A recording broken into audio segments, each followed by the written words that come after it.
Hello, I'm Ken Bush, and this is part 4 of the presentation, Composite Wood-Based Decorative Surfaces.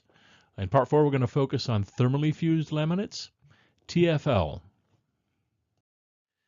This presentation is made possible by Arauco Prism. Prism is a brand of thermally fused laminate. Arauco is a producer of TFL panels as well as raw panels.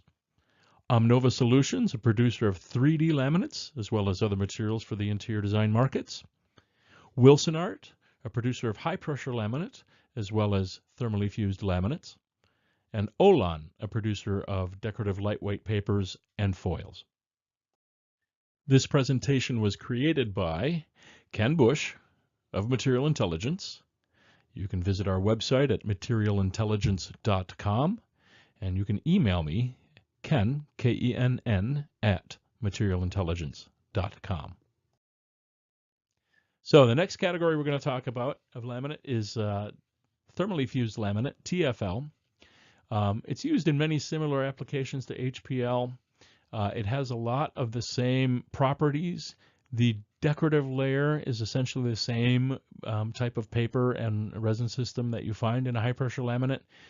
The difference is that the decorative layer on a TFL panel is bonded directly to the composite wood core. It is not bonded to other layers of paper, like the craft paper or any other material. It is thermally fused to the composite wood core in the press, in the factory. And this is a material that you cannot lay up in the field. You can fabricate, you can cut, et cetera, but you cannot apply the decorative surface to the core because it's basically done in a big press, and the resin systems in the decorative layer and the resin in the composite panel bond together. There is not a separate gluing process when you create these panels. So it is essentially the most efficiently produced decorative panel you can get because of that. It's basically a treated decorative surface on a composite wood core, goes into a press, comes out, and it's ready for installation. And of course, design matches are available in the other materials we're going to be talking about. But thermally fused laminates are used in many applications, probably underutilized because people still don't realize what the durability and then the value. That combination makes TFL a very attractive choice. So why use TFL? Well, it has very similar properties to high-pressure laminate. Similar scratch resistance. The impact resistance is not quite as good as HPL, depending on the density of the composite wood core you choose for it. But scratch resistance, not quite up to HPL because HPL carries a wear layer, where TFL generally does not. It can, and in laminate flooring it does. But in furniture applications, say a commercial office desk, TFL has plenty of durability, and where HPL might be a little bit of overkill unless it's something like a transaction counter.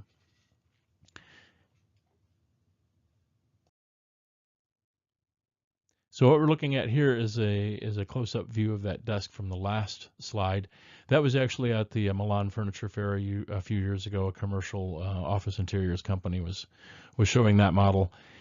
So there's TFL on the top, and you can see on the sides, this is a printed decorative paper using the same design file as the top of the desk, which is a TFL. This is a lightweight paper that has been profile wrapped around a contoured edge. So you get the effect of basically a carved wood panel with a lot more durability, a lot more cost efficiency than if you were actually trying to specify carved wood. Again, from the same office suite here, it's the same design. TFL on the outsides of these cabinet doors, and the printed decorative paper with the same design on the insides of the doors and the insides of the cabinets themselves, because you don't need that kind of durability. You're not going to be cleaning it as vigorously, so you can get a finished cabinet with the matching designs inside and out, but you have value engineered different materials for the appropriate applications. So another reason TFL has become more and more popular these last, let's say, the last 10 years or so, is that they have discovered how to create unbelievable textures in TFL. As a matter of fact, because of the manufacturing process where the decorative paper goes right onto the composite wood core, they've discovered that using an embossed press plate in that process can give you deeper textures, more realistic textures than in any of the other materials we're going to be talking about. What we're looking at here is a linear texture on a cabinet door. It doesn't match exactly the wood grain, the printed wood grain design, but rarely do you ever see the texture, which you really only see in the glare. You rarely see that at the same time you're looking at the printed design. So giving the impression of a wood door is sometimes just as effective as having an exact match between the texture and the printed pattern. That said, embossed in register, EIR textures are very, very popular right now. In this case, the manufacturers have discovered how to match every single detail in that embossed steel plate with the printed design on the paper in the press. Getting all of that to align perfectly was a very time-consuming and expensive process, but they have it down now. It is more expensive than a standard TFL with a pattern and a printed design that don't match exactly. But when you see the EIR textures, it is pretty stunning. That first slide we looked at, and here it is again, is an exact match between the printed pattern and the texture.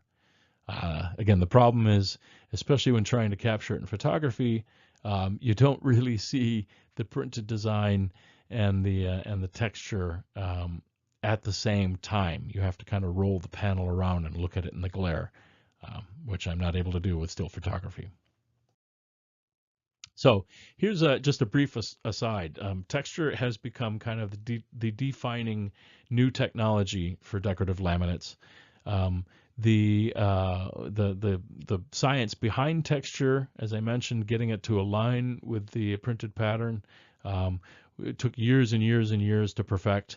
A couple of years ago, I created a CEU, a continuing education unit article on texture. And in trying to get started on that, I realized there's not a whole lot of information out there on how our brains perceive texture.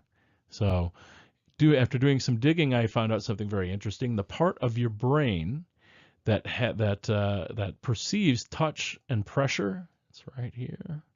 I can't pronounce the actual part of the brain it is. So I guess it's the part of the parietal lobe. There we go. Maybe that's it.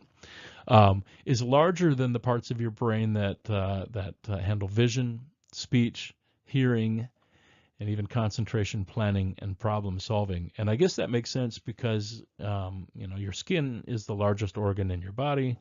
Millions and millions of billions of nerve endings, all sending information to your brain at the same time. It kind of makes sense that there is a lot of real estate in your brain dedicated to processing that. So kind of leading into all this texture conversation is some of these macro global trends. This is Lisa White. She's a global trend forecaster for a company called WGSN. They've got offices all over the world. She lives in Paris and works in London, but she's from Minnesota. And I met her at the Heimtextil Fair, the big textiles fair in Frankfurt every January. And she was part of a group of trend forecasters that create what they call the theme park at Heimtextil, which is an entire hall dedicated to emerging themes and finding ways to express this. And we're talking about hospitality and retail and residential and office. The different major interior categories are all addressed each year by these groups of trend forecasters. And these groups, they call it the trend table. It rotates. So there are people who are there for a couple of years at a time, and then somebody new comes in, and it's constantly evolving. So I was talking to Lisa about some major trends she saw coming, and she talked about in retail, and specifically there's a trend toward touch, tactility, the temptation of touch. And she said it was because that we spend so much time shopping on our phones and tablets, all we ever touch is glass, that we're finally getting tired of these slick surfaces. And if we're going to go out into the world, into a real brick and mortar store, we want to touch things, not just the products, but the environment itself. Our fingers are hungry for tactility. Hungry fingers is a term she started using, and I love it. We have hungry fingers when we're out in the world. We absolutely want to experience the surfaces with our hands. So she created the entire hall out of plywood, raw plywood, because it's very visceral. You can't ignore it. You know, you sit down, you touch it, and your brain just lights up a little bit because you're in contact with something you probably don't touch real often unless you work in construction or in a furniture plant. So this is actually a retail store concept that she created. Each of the major areas were built out of these plywood cocoons. And again, it was a lot of light play and a lot of textures. And quite frankly, you can smell the plywood, and that was fun too. It felt like you were in a construction setting. This is actually a concept for a hotel lobby. They were holding meditation classes throughout the show there, and you can see the projection above the little pool of water there. That is a real live sleeping person that they had videotaped, and some furniture or some hotel chain somewhere discovered that if you project images of sleeping people, it relaxes everybody who experiences that. Very cool idea. Again, one of these trend ideas that hard to find unless you're actually traveling the world and finding them yourself. Heim Textile is a fantastic fair for getting a glimpse at what's coming down the pike, not just in textiles, but in interior design and product design. So why use TFL? As we mentioned, it's very cost effective, especially for flat surfaces. There is a large range of designs available, and you can get matches. Everything that's available in a TFL is available in a high pressure laminate or a 3D laminate or decorative papers. And of course, we're looking at edges here. Edge treatments are always a big challenge on projects. TFL, because it is one of the most value-oriented surfaces, the cost and durability you can't really match with anything else.